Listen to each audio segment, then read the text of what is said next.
Saludo súper especial, bienvenidos a todos a mi canal, su canal en Hablemos de Inmigración con Marta Salgado. Hoy con un invitado también súper especial, otro superhéroe de verdad. Un Hola, genio. ¿cómo estás? Buenas noches. Buenas noches, Carlos Barbosa nos está acompañando, el caminante. Les cuento que ya habíamos iniciado esta grabación de este video, pero tuvimos problemas técnicos, lo tuvimos que suspender y por fin pudimos tener esta cita para que Carlos nos cuente su experiencia con el proceso de la visa EB2 de interés nacional y la aprobación de la I-140.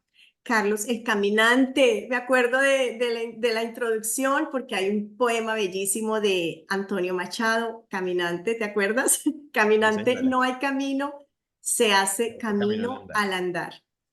Bienvenido, Carlos, muchísimas gracias por tu tiempo, gracias por estar aquí y cuéntanos tu experiencia. Yo te voy a dejar hablar, que nos vayas contando y en la medida en que necesitemos profundizar, yo te interrumpo para preguntarte. Claro que Cuéntanos sí, Doc. todo lo que nos pueda servir.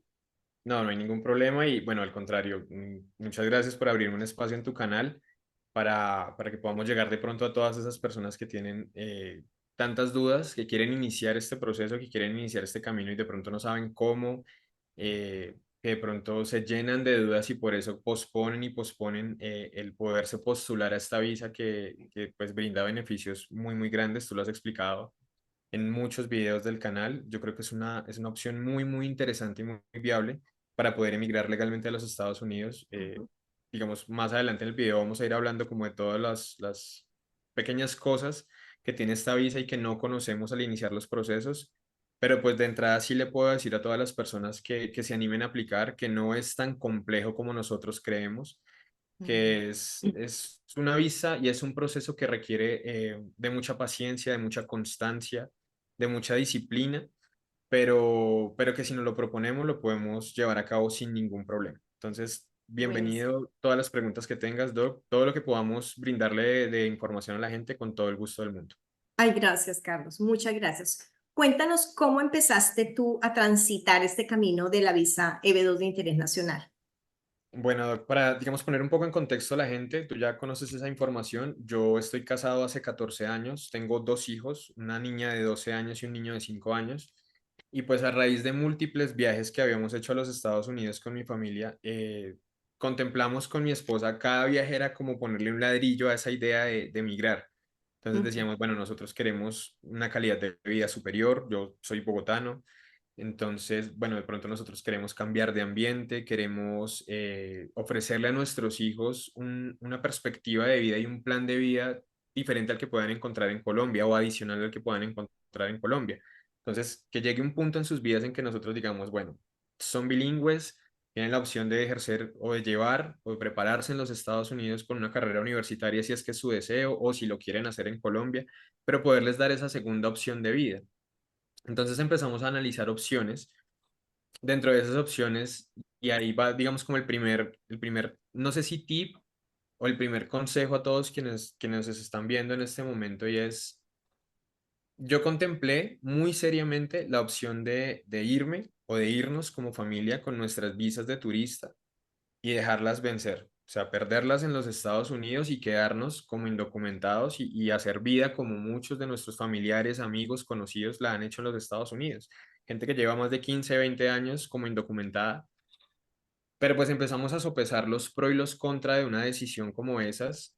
Y te soy sincero, de pronto si hubiese estado solo o solo con mi esposa incluso, tal vez incluso nos hubiéramos decantado por esa decisión. Pero pues tenemos dos hijos y son dos hijos pequeños y yo creo que uno tiene que ser muy responsable con ese tipo de decisiones Sí. porque de alguna otra manera, perdón, es no solamente poner tu vida en juego en ciertos aspectos, sino la de tus hijos también, su Sí, estabilidad, su futuro, sí, porque tú puedes llegar, cruzas normal con tu visa de turista y te quedas, como hace mucha sí. gente. Y Ujú. hay mucha gente que ha podido llevar su vida de esa manera y la ha podido llevar bien.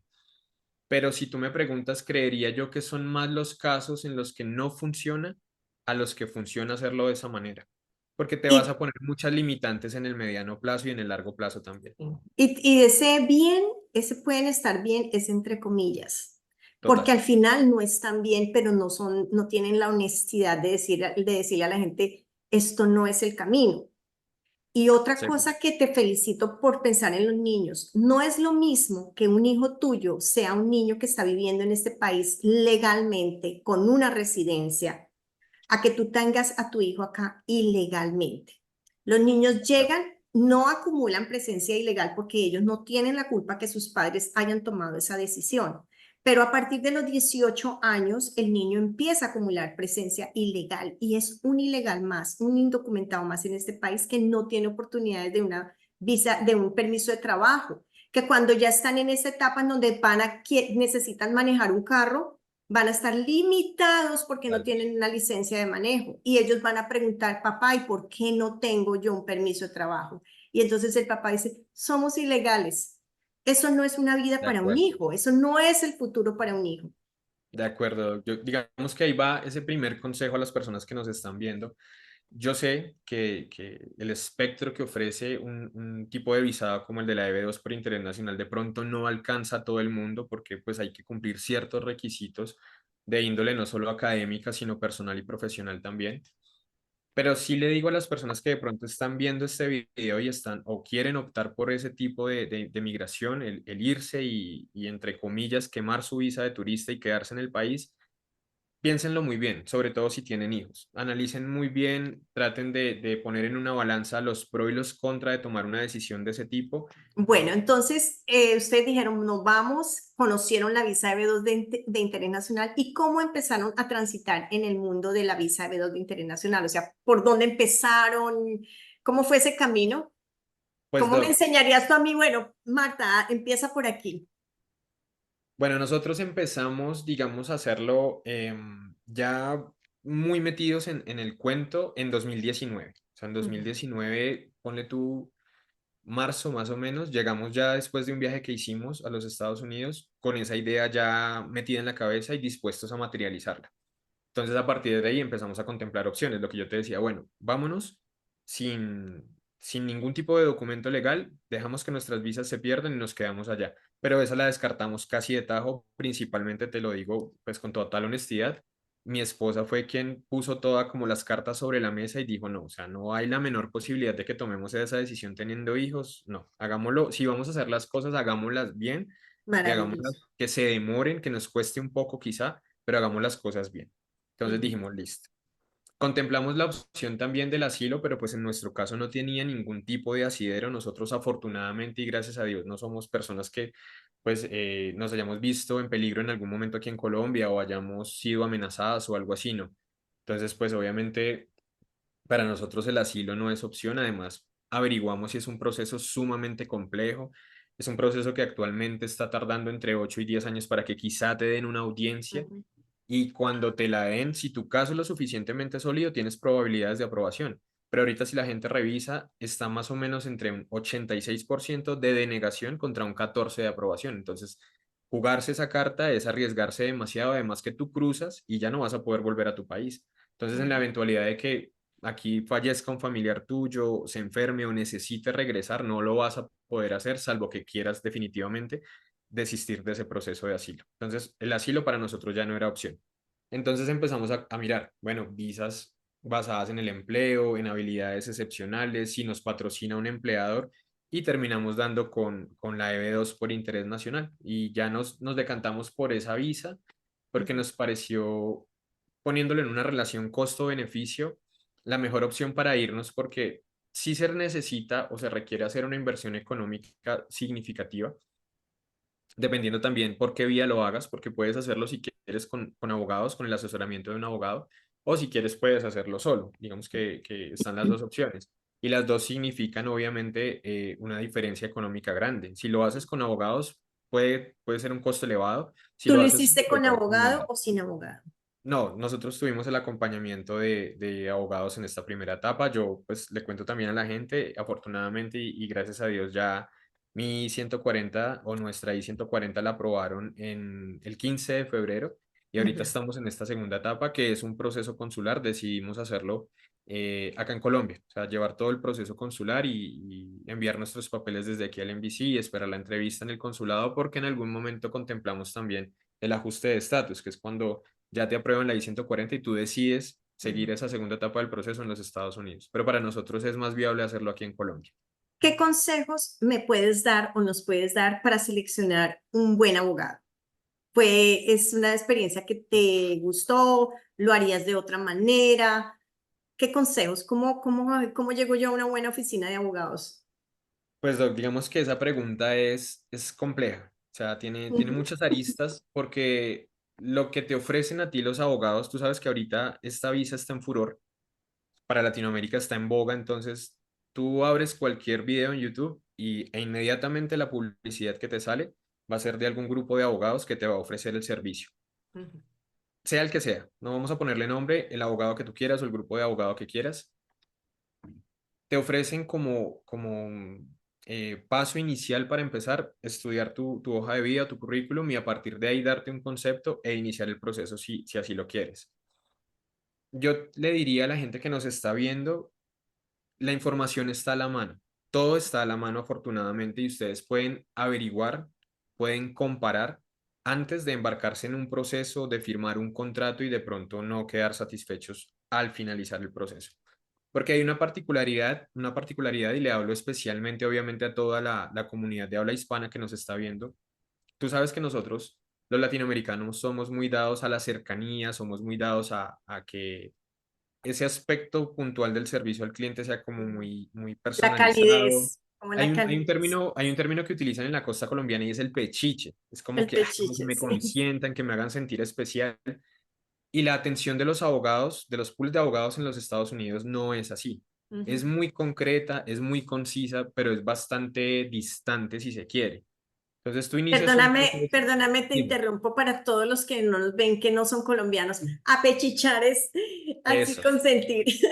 De hecho, es un Continúa. término particular en la costa de Colombia. No lo utilizamos en el resto de zonas del país ni en el interior, sino es un término muy costeño. Y Sí. significa eso, como esa cercanía, ese trato Ujú, así como amable. Y no significa que sea ineficiente.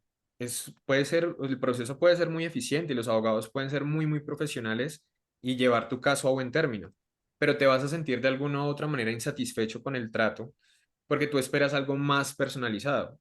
Y ujú, resulta que al final, después de firmar contrato, puedes tener sesiones ni siquiera de videollamada, sino apenas un cruce de correos una o dos veces al mes, ujú, con información muy puntual y tú inicias un proceso de este tipo con demasiadas dudas. Y muchas veces cuando llega el acompañamiento de los abogados, en lugar de aclarar ese tipo de dudas, lo que haces es llenarte de aún más dudas. ujú, O sea, el efecto contrario, tú dices, bueno, llegó un abogado, llegó una paralegal que va a atender mi caso, y en vez de sentir que se aclaró el camino y que encuentras una luz, al contrario, llegan muchas más dudas, ujú, llegan muchas más preguntas y tú dices, ¿en qué me embarqué? Porque ya firmé un contrato, ya me comprometí a un pago de cuotas y estoy peor que antes porque tengo un compromiso económico y no tengo ni idea cómo empezar. Entonces, lo que le puedo decir a la gente es, si se van a embarcar en este proceso, antes háganlo primero teniendo claro que quien está empoderado del proceso debe ser él, la ujú, persona, el cliente. Es quien lleva las riendas del proceso porque de hecho los abogados trabajan a tu ritmo. Tú les entregas, ellos corrigen. Entonces, depende de ti el cómo quieres llevar tu proceso. Y dos, que se sientan al final lo suficientemente convencidos de que lo que les están ofreciendo es lo que quieren de verdad pagar.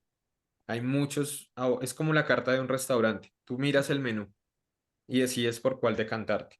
A la final todos te ofrecen relativamente lo mismo, pero yo creo que hay que tener en cuenta, obviamente, pues el profesionalismo, la trayectoria, la experiencia y que sean completamente honestos contigo porque pues lamentablemente este proceso se presta también para que muchas veces te tomen, digan que tu currículum sirve, que tu hoja de vida es apta para la EB2 por interés nacional, pero que luego te suelten la mano. Porque lamentablemente somos estadísticas para los pools de abogados. Tú eres un caso más que está ingresando y así debe ser, así funciona, no es que sea malo. Pero pues muchas veces eso significa que no le pongan la total atención a tu caso y que como que te dejen a la deriva. Entonces es importante que ujú. la gente se empodere. Carlos, si en este momento tú dijeras, voy a hacer una visa B2 de interés nacional, ¿te sentirías capaz de hacerlo sin abogado? ¿Podrías decir, yo hago el proceso solo y no pago abogado? ¿Lo harías? Sí. Y ahí va el segundo tip. para la gente que nos está viendo y es, a veces la gente o muchas veces la gente en este tipo de procesos tiene la noción de que solamente pagando ya está todo listo. O sea, que tú te vas a encargar de un pago de cuotas mensuales y de una cuota inicial, pero los abogados se van a encargar de absolutamente todo y no es así. En esta primera etapa del proceso que es crucial, o sea, yo te diría que de la aprobación de la I-140 depende básicamente el 90-95% del éxito del proceso completo. En esta primera etapa eres tú quien hace el 90% del trabajo, porque tiene un montón de cosas de las que vamos a hablar más adelante y creo que lo han visto todos en tus videos. Tú has hablado mucho y con información muy concisa, que esa es otra cosa que quería agradecerte en el alma, porque yo pude También. llevar mi proyecto a buen puerto gracias a tus videos. Entonces, Ay, la gente Carlos. sabe que existen cartas de interés, cartas de recomendación, que dependiendo de tu perfil profesional y de la línea por la cual quieras encauzarte, tienes que presentar un business plan o tienes que presentar un plan profesional o un plan de actividades. Y la gente muchas veces dice, listo, yo pago, yo cancelo la cuota al abogado y ellos elaboran el business plan, elaboran las cartas de recomendación y no es así. Ujú, Ellos te pueden entregar un bosquejo genérico, pero tú tienes que trabajar ese bosquejo que es prácticamente hacerlo de ceros. O sea, lo que te están dando son bases, digamos, en las que tú puedes guiarte para la estructura, pero todo el cuerpo de una carta de recomendación tienes que hacerlo basado en la información que te den tus ujú, contactos. Las cartas de interés obviamente tienen que estar ceñidas a tu proyecto específicamente porque tú te vas a vender a ujú, una empresa norteamericana o a un posible empleador que quiera interesarse en tu proyecto y quiera vincularte a mediano o largo plazo y la vas a tener que hacer no con un bosquejo, sino la vas a tener que hacer detalladamente basándote en tu proyecto. ujú, Entonces también le digo a la gente que tengan muy en cuenta eso. El ujú. costo puede ser alto y al final el proceso lo vas a hacer en gran medida tú. Entonces, volviendo a tu pregunta, Doc, si me preguntas, yo siento que si uno, como te decía al principio del video, se llena de información, empieza a hacer una especie de bitácora. Es importante saber que en este proceso se va tiempo, hay que contar con la ayuda de terceros porque vas a tener que decirle a conocidos o a pares tuyos o a colegas, ven, necesito por favor que me colabores con una carta de recomendación con tales y tales especificaciones. Si tú cuentas con esas variables y sabes que las puedes cubrir, te puedes embarcar solo en el proceso sin ningún problema. O sea, no es necesario el acompañamiento de los abogados, aunque no significa que en el caso de que tú puedas pagarlo, cuentes con la posibilidad económica y digas, no, necesito y me siento más tranquilo con el acompañamiento de abogados, pues no lo pagues. Si lo puedes hacer y está dentro de tus posibilidades económicas y te sientes más tranquilo, lo puedes hacer sin ningún problema porque igual sea como sea, tienen una trayectoria, tienen, su fuerte es el tema de la migración, entonces te pueden ayudar. Pero pues sí que la gente entienda un poco que no es una atención tan cercana como la que esperamos y que podemos sentir en algún momento de esa primera parte del proceso, sobre todo que pues prácticamente todo lo hicimos nosotros. Sí. Bueno, entonces partiendo de esa base, ¿cómo hiciste tu proceso? Ya olvidémonos que hubo una oficina de abogados porque, bueno, a ellos como que tú decías, hago mi trabajo y se lo entrego a ellos, pero ¿cómo hiciste todo ese proceso? ¿Por dónde empezaste? ¿Cómo hiciste el esfuerzo propuesto? Bueno, cuéntanos ahora sí En detalle. desmenucemos el Listo. detalle, sí. Bueno, entonces, como te contaba al principio, ya la decisión firme de migrar se dio en 2019 y dijimos, listo, vamos a embarcarnos en este proyecto, vamos a averiguar, vamos a llenarnos de información, tomamos la decisión y arrancamos. Entonces nosotros con una firma de abogados que a la postre fue quien llevó nuestro proyecto en la primera parte, con ellos tuvimos una reunión o un seminario web ya finalizando 2019 más o menos. Ujú, Entonces nosotros empezamos lo que yo te decía, el tema del restaurante. Vamos a probar aquí, vamos a probar acá, vamos a ver quién nos convence más, qué nos ofrecen, en dónde nos sentimos más tranquilos y más ujú, convencidos de pronto tomar ese servicio. Terminamos contándonos por uno en especial, pero coincidió que el querer emprender este proyecto eh, llegó paralelamente al tema de la pandemia. ajá, Entonces, pues eso mandó al traste todo porque obviamente como la progresión de la pandemia fue tan rápida, empezamos a ver cierres en aeropuertos, cierres de comercios, todo se empezó a bloquear y dijimos, no, frenemos acá un poco, porque pues el tema de pronto al final, en el mediano plazo, en la eventualidad de que no lo aprueben, pues se puede demorar mucho, porque ahorita todos esos procesos van a quedar rezagados, ahorita todo el tema en USCIS se va a parar, entonces, más bien, démonos un compás de espera averigüemos un poco más, ya tenemos nosotros la idea clara de qué es lo queremos, qué es lo que queremos hacer y cómo lo queremos hacer. Entonces a nosotros nos sirvió mucho ese tiempo porque pudimos ahondar más en muchos otros conceptos que de pronto no teníamos tan claros para terminar materializando ahora sí el hecho de embarcarnos en este proceso. Nosotros iniciamos el pago de la cuota inicial en septiembre de 2022 y Ajá, entre septiembre de 2022 a agosto de 2023 del año pasado pudimos entregar el folio final a USCIS ajá. porque el objetivo nuestro era hacerlo en un lapso no superior a 5 meses. Decíamos, Ujú. bueno, trabajamos el proyecto paralelo a nuestro trabajo y a nuestras cosas. Vamos en la noche que tenemos de pronto un poquito de tiempo a ir trabajando de a poquito cartas de interés, cartas de recomendación, un trabajo muy mancomunado con mi esposa, pero pues desafortunadamente se presentó un inconveniente familiar, pues un accidente laboral que sufrió el hermano de mi esposa y eso pues nos aplazó todo, nos distrajo obviamente, Ujú. nuestra prioridad ya no era 100% el proyecto y llevarlo a cabo, sino que ya teníamos otras cosas en las cuales pensar pues a Sí, las cuales dedicarnos aparte. prioritarias también. Sí, sí, total, Doc. Además que esto te consume mucho tiempo y pues digamos, como les contaba, pues tenemos 2 hijos, está también nuestro espacio como familia, está el ambiente laboral y todas las responsabilidades laborales, entonces pues obviamente tú tienes una idea en la cabeza de cumplirlo en cierto tiempo, pero pues ahí se van presentando cosas que de pronto o hacen que ese tiempo se prolongue o al contrario que de pronto sea un tiempo mucho más corto. Entonces, averiguando, pues obviamente dijimos, listo, el punto esencial de este tipo de visado es que tú demuestres que eres una persona que, aun cuando, como tú, pueden haber 1000 profesionales en los Estados Unidos, tú puedes destacarte en algo en especial o le ofreces algo a los Estados Unidos atractivo.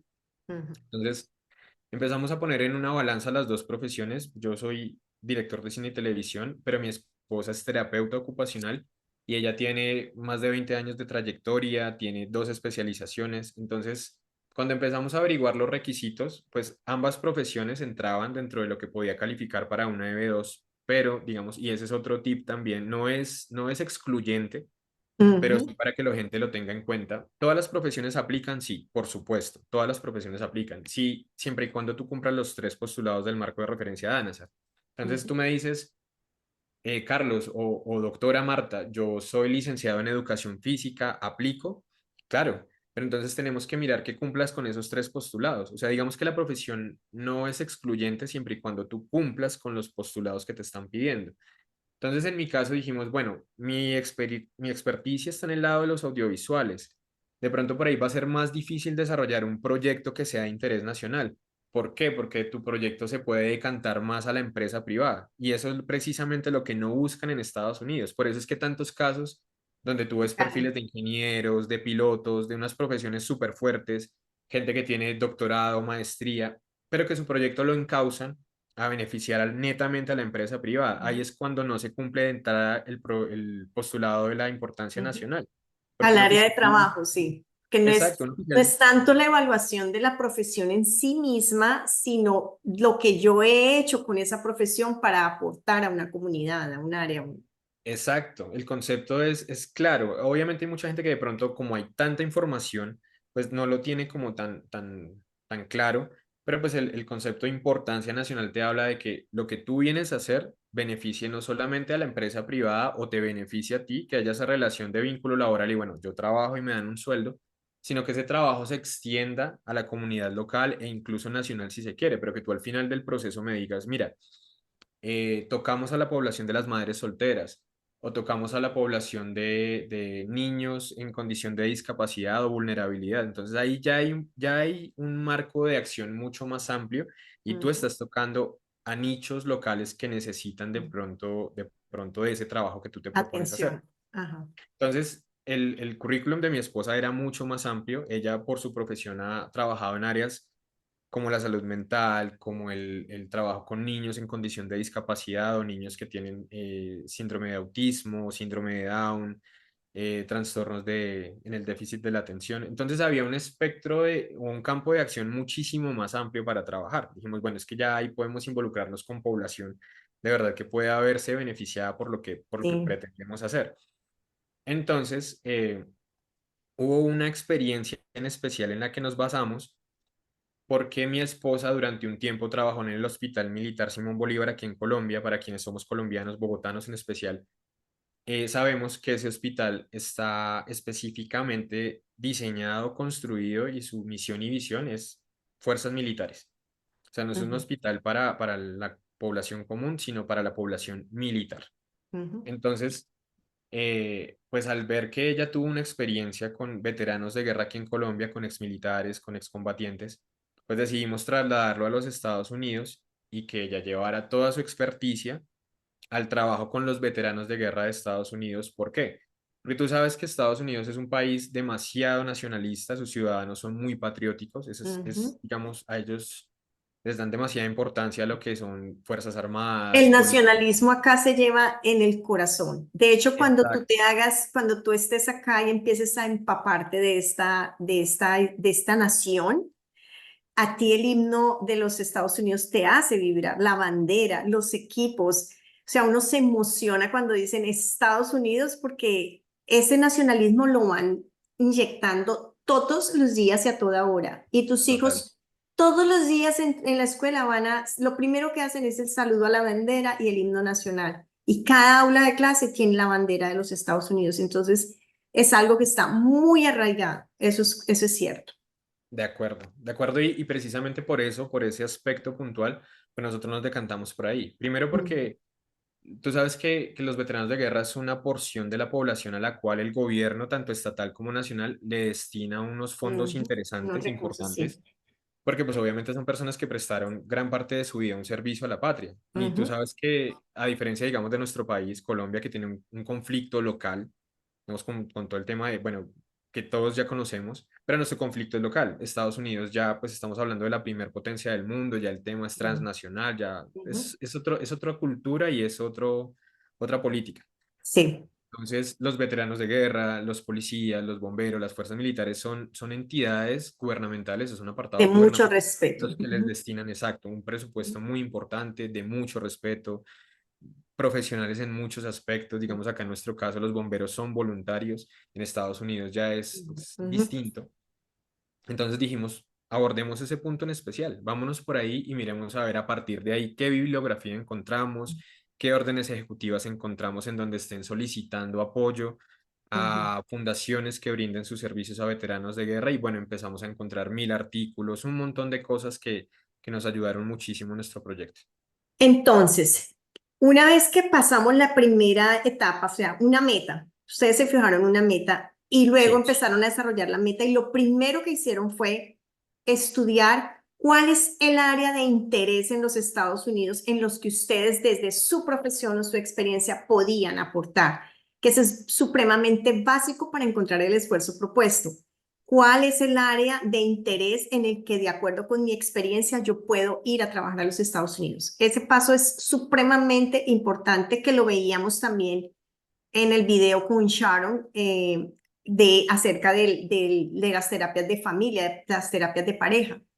No Total, era, de no acuerdo. era, era mirar como qué es lo que una persona hace y qué es lo que puede aportar. Continúa, Carlos. No, de acuerdo contigo. Digamos, para quienes nos están viendo, obviamente, y no saben cómo arrancar, que es, yo creo que el principal pero para uno embarcarse en este proceso es, empiecen por ahí. O sea, primero tengan un plan de actividades propio que les Ujú, permita llegar a esa meta, o traten de organizarse un poco en la elaboración de todo este proyecto, sea que lo hagan solos o sea que lo hagan con abogados, pero traten de destinar un tiempo personal. Yo sé que requiere un sacrificio, porque pues estará quien nos está viendo y es soltero, o está con novio, con novia, o es casado, tiene hijos, en fin, un montón de ujú, responsabilidades, pero traten de destinar un tiempo personal, sacrifiquen ese tiempo de pronto de ocio, de, no sé, salir a jugar, salir a comer algo, y dedíquenle 2 horas, si quieren diarias, si quieren cada 3 días, si quieren el fin de semana.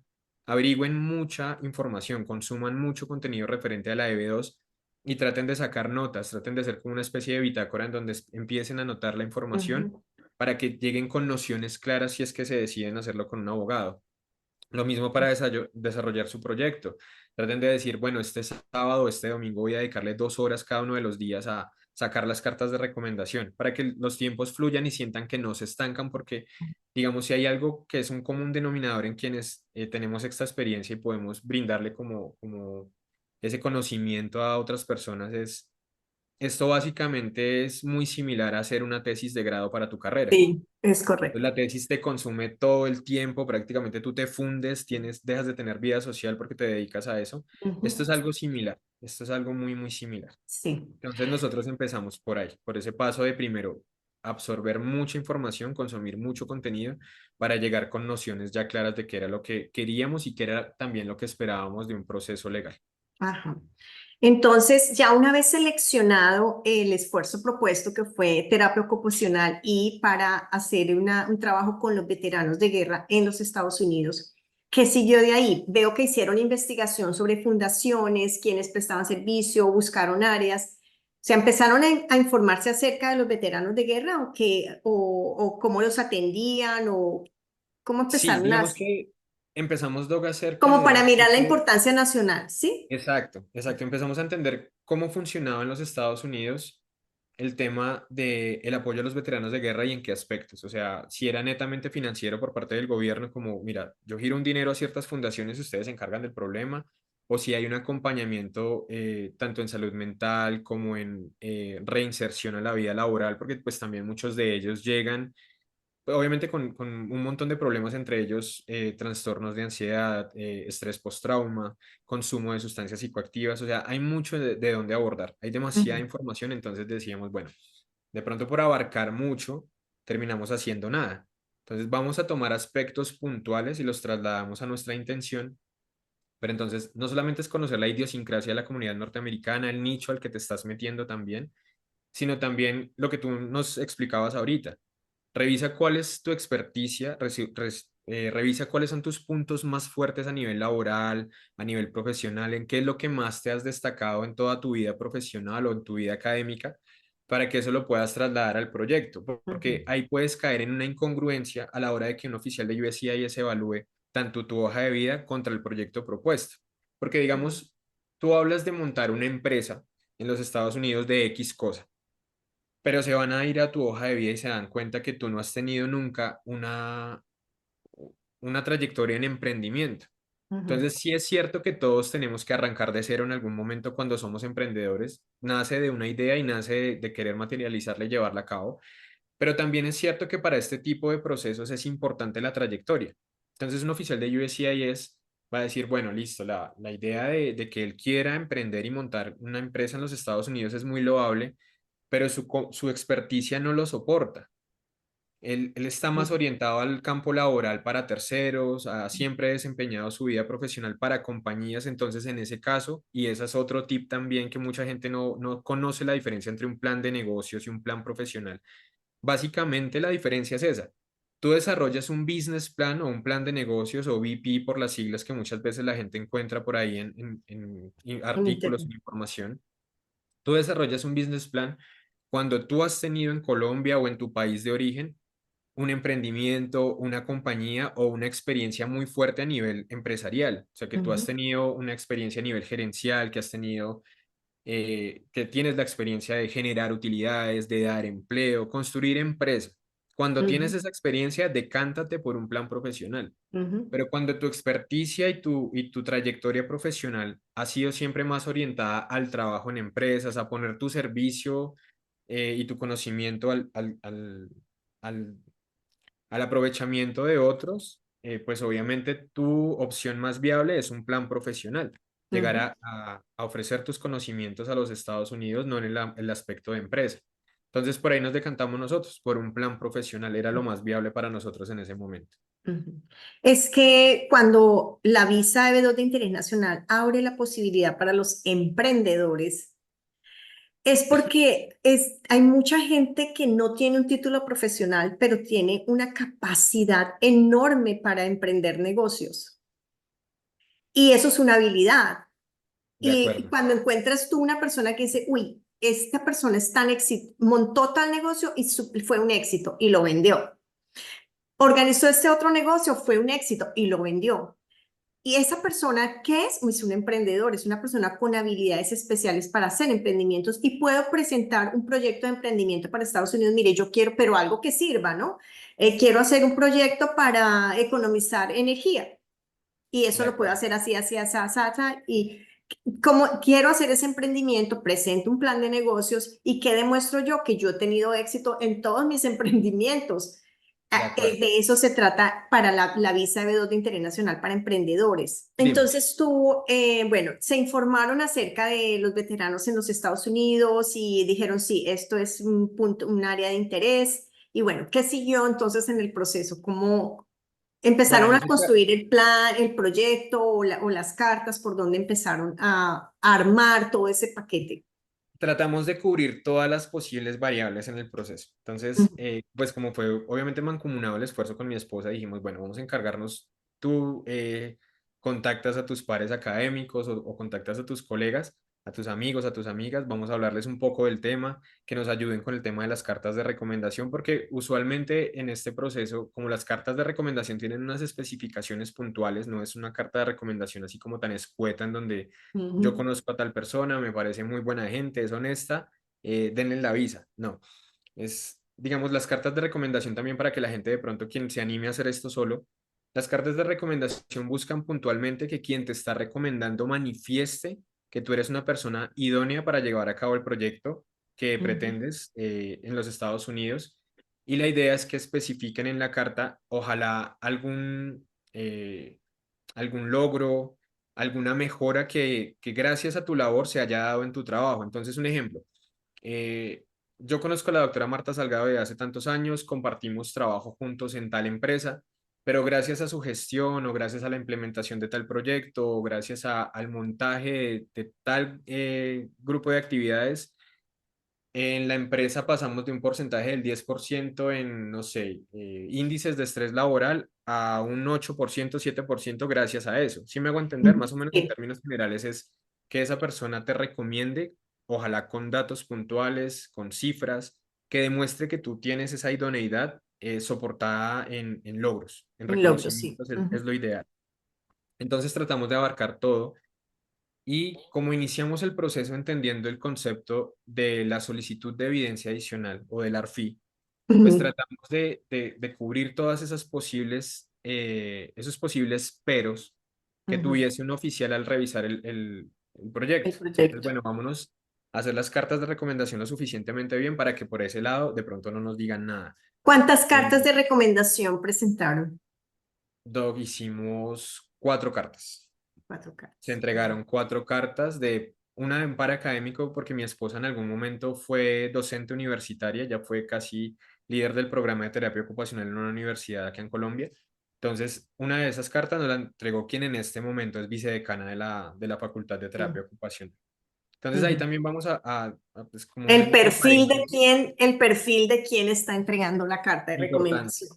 Ujú, Importante también que, pues, ojalá sí puede ser un supervisor importante, o si en algún momento la persona fue docente en alguna universidad o institución universitaria, pues que sea un paracadémico, un colega, alguien que haya compartido contigo y que pueda dar fe de que lo que tú hiciste mejoró puntualmente algún aspecto en tu empresa o trajo algún logro, algún reconocimiento, eso es muy importante. ujú, Entonces empezamos a cubrir todos esos puntos y nuestro proyecto se centró, digamos, como mi esposa es profesional de la salud, sabemos que fisioterapeutas, terapeutas ocupacionales, médicos, para llegar a ejercer a los Estados Unidos requieren una licencia.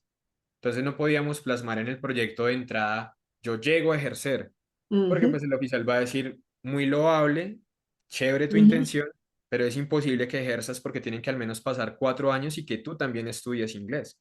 Y no se Entonces, trata de una visa de trabajo. Ese es el principal exacto, aspecto. Porque si yo digo voy importante. a ir a trabajar como terapeuta, estás hablando de una visa de trabajo y esto no es una visa de trabajo.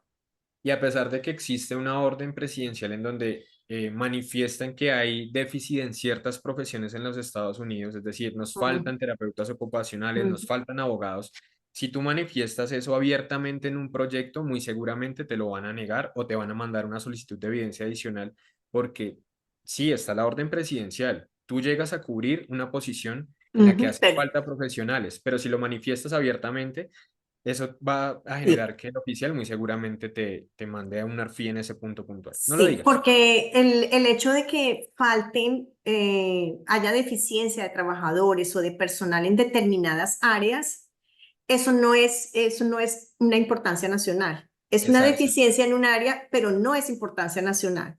exacto. El Entonces, aspecto central aquí es que lo que yo voy a hacer es de importancia nacional, sea porque haya deficiencia de personal, porque no existan ese tipo de científicos o porque se necesite más personal. Eso no es el tema. El sí, sí, tema de es acuerdo.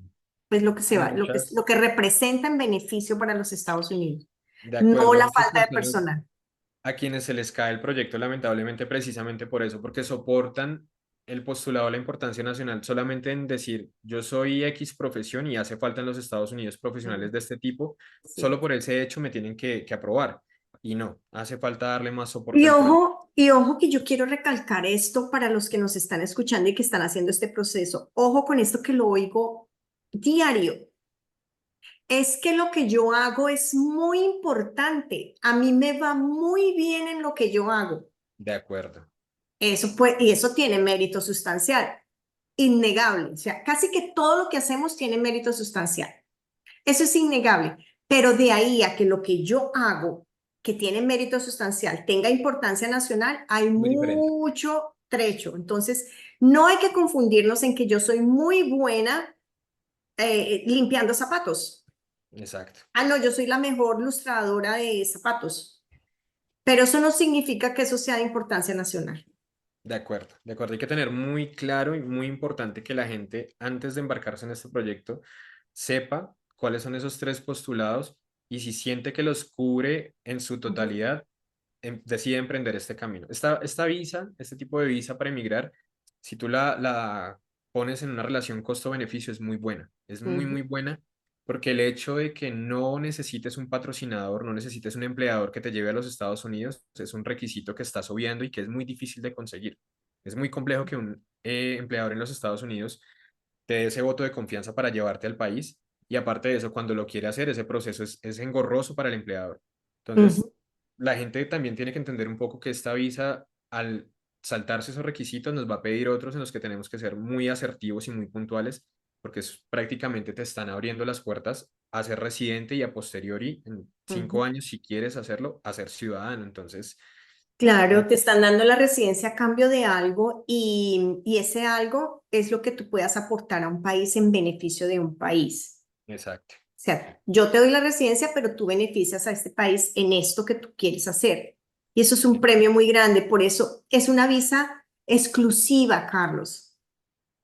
Es una visa para gente exclusiva, para los que pensamos o piensan como tú, más allá de ti mismo o tu esposa, más allá de su propio beneficio, está beneficiando, o sea, pensar en los veteranos de guerra, en las terapias, cómo les puedo ayudar a esas personas que han sacrificado su vida por la seguridad de este país, que están expuestos a tantas cosas terribles y que después de pensionarse, porque se pensionan a los 50 años, que no es nada, 50 años no son nada.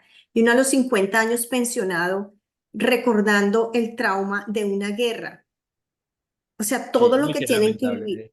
lamentablemente hay mucha gente que entiende el concepto pensionado como paso a ser ya una persona inútil, paso ya no a ser alguien de poco valor para la sociedad porque no me puedo desempeñar laboralmente, porque Ujú, no puedo ejercer ningún rol activo en la comunidad y es todo lo contrario. Y digamos, haciendo un poco hincapié en lo que tú acabas de decir, Doc, que es muy importante también para que la gente termine de dar ese salto es, sí, es cierto que es una visa para personas con aptitudes especiales o con una habilidad especial o un proyecto muy importante, pero hay mucha gente que se frena de dar este salto a este tipo de visa o de mandarse al agua porque dicen, no, esto es prácticamente para un Nobel. O sea, esto es para no. alguien que tenga un currículum muy extenso y tenga, bueno, su pregrado y posgrado, doctorado, postdoctorado, todo eso, no, no, no, no. Pero y ahí es donde está el error.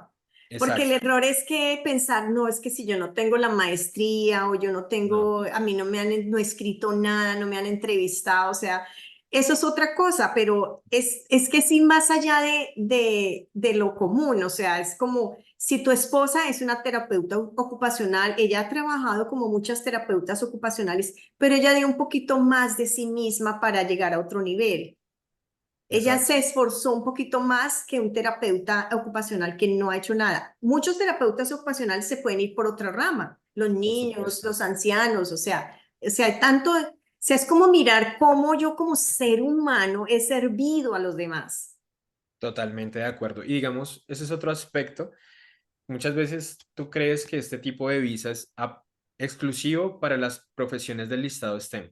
Tú dices, si no eres ingeniero, si no eres matemático, si no estás en el campo de la ingeniería de sistemas o desarrolladores de software o de la medicina, no puedo aplicar. Y yo conozco el caso de filósofos, como te comentaba al principio del video, licenciados de educación física, Ujú. pero su proyecto es de interés nacional y su experticia lo avala, su hoja de vida lo avala, porque ha tenido un currículum en donde ha trabajado o con poblaciones vulnerables o algo que le permite extender su campo de acción no solo al beneficio de la empresa privada, sino un poco más allá. Un poco Entonces, más allá. digamos que no es solamente la profesión. Obviamente, hay que reconocer también que las profesiones del listado STEM tienen un poco de prevalencia porque su espectro laboral y académico les da para abarcar muchos campos que pueden llegar a ser de importancia nacional. Digamos, ahorita por órdenes presidenciales ejecutivas, este es el momento en que un desarrollador de software, un programador, un ingeniero de sistemas puede aplicar y casi que va a tener la visa de alguna u otra manera aprobada por defecto. No significa que no tenga un proyecto sólido, debe tenerlo. Debe tener un proyecto solo.